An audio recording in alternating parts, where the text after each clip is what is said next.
Hello everybody and welcome back. Today we begin chapter 2 of Through the Looking Glass by Lewis Carroll.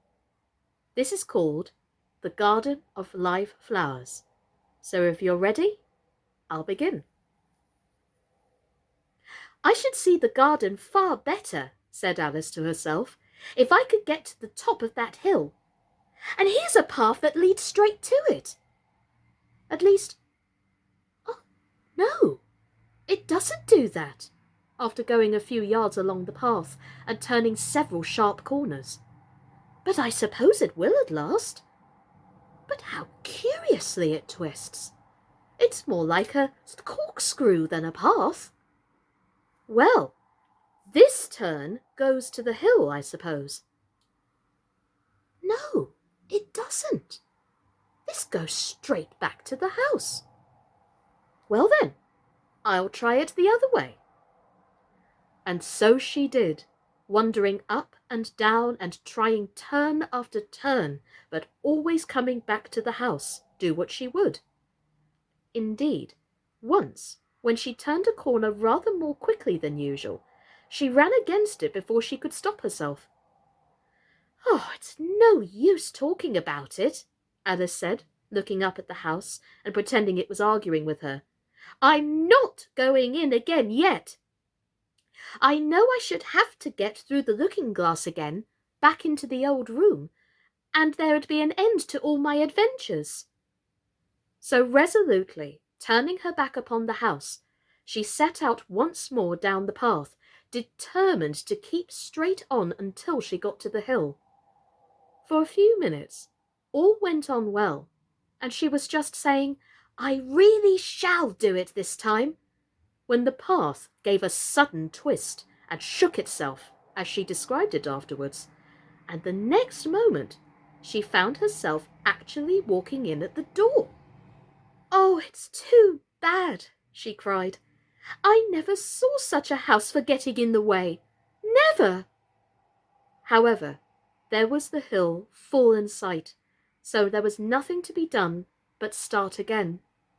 This time she came upon a large flower bed with a border of daisies and a willow tree growing in the middle. Oh, Tiger Lily, said Alice, addressing herself to one that was waving gracefully about in the wind, I wish you could talk. We can talk, said the Tiger Lily, when there's anybody worth talking to. Alice was so astonished that she could not speak for a minute. It quite seemed to take her breath away. At length, as the Tiger Lily only went on waving about, she spoke again, in a timid voice, almost in a whisper. And can all the flowers talk? As well as you can, said the Tiger Lily, and a great deal louder. It isn't manners for us to begin, you know, said the Rose, and I really was wondering when you'd speak. Said I to myself, her face has got some sense in it, though it's not a clever one. Still, you're the right colour, and that goes a long way. I don't care about the colour, the Tiger Lily remarked. If only her petals curled up a little bit more, she'd be all right. Alice didn't like being criticised, so she began asking questions. Aren't you sometimes frightened at being planted out here, with nobody to take care of you? There's the tree in the middle, said the Rose. What else is it good for? But what good could it do if danger came? Alice asked. It says, bow wow, cried a daisy. That's why its branches are called boughs. Didn't you know that? Cried another daisy, and here they all began shouting together till the air seemed quite full of tiny little shrill voices. Silence, every one of you, cried the Tiger Lily, waving itself passionately from side to side and trembling with excitement. They know I can't get at them, it panted, bending its quivering head towards Alice, or they wouldn't dare to do it. Never mind, Alice said in a soothing tone, and stooping down to the daisies, who were just beginning again, she whispered, "If you don't hold your tongues, I'll pick you." There was silence in a moment, and several of the pink daisies turned white. "That's right," said the tiger lily. "The daisies are worst of all. When one speaks, they all begin together, and it's enough to make one wither to hear the way they go on." "How is it you can all talk so nicely?" Alice said, hoping to get it into a better temper by a compliment. "I've been in many gardens before, but none of the flowers could talk." "Put your hand down and feel the ground," said the tiger lily. "Then you'll know why." Alice did so. "It's very hard," she said, "but I don't see what that has to do with it." "In most gardens," the tiger lily said, "they make the beds too soft, so that the flowers are always asleep." This sounded like a very good reason, and Alice was quite pleased to know it. "I never thought of that before," she said. "It's my opinion that you never think at all," the rose said in a rather severe tone. I never saw anybody that looked stupider," a violet said, so suddenly that Alice quite jumped, for it hadn't spoken before. "Hold your tongue," cried the tiger lily, "as if you ever saw anybody. You keep your head under the leaves and snore away there till you know no more what's going on in the world than if you were a bud." "Are there any more people in the garden besides me?" Alice said, not choosing to notice the rose's last remark. "There's one other flower in the garden that can move about like you," said the rose. "I wonder how you do it." "You're always wondering," said the tiger lily, "but she's more bushy than you are." "Is she like me?" Alice asked eagerly, for the thought crossed her mind. "There's another little girl in the garden somewhere." "Well, she has the same awkward shape as you," the rose said, "but she's redder, and her petals are shorter, I think." "Her petals are done up close, almost like a dahlia," the tiger lily interrupted, "not tumbled about anyhow, like yours." "But that's not your fault," the rose added kindly. "You're beginning to fade, you know, and then one can't help one's petals getting a little untidy." Alice didn't like this idea at all, so to change the subject, she asked, "Does she ever come out here?" "I dare say you'll see her soon," said the rose. "She's one of the thorny kind." "Where does she wear the thorns?" Alice asked with some curiosity. "Why, round her head, of course," the rose replied. "I was wondering you hadn't got some too. I thought it was the regular rule." "She's coming!" cried the larkspur. "I hear her footstep. Thump, thump, thump along the gravel walk." Alice looked round eagerly and found that it was the Red Queen. "She's grown a good deal," was her first remark.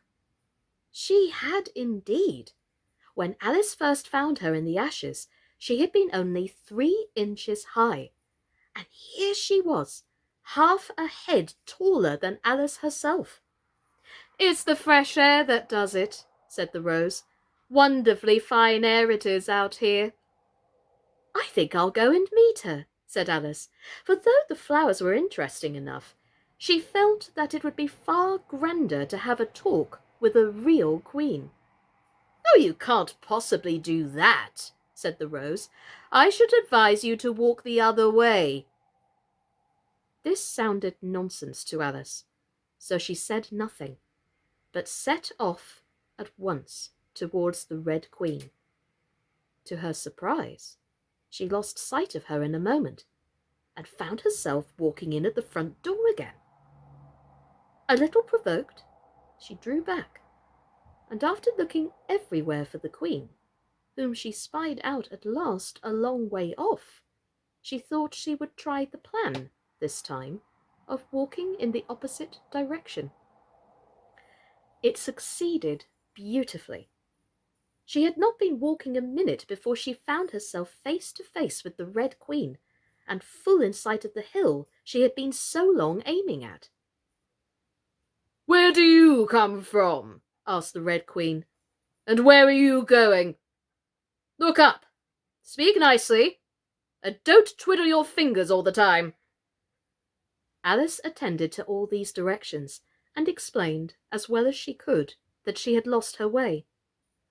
"I don't know what you mean by your way," said the Queen. "All the ways about here belong to me."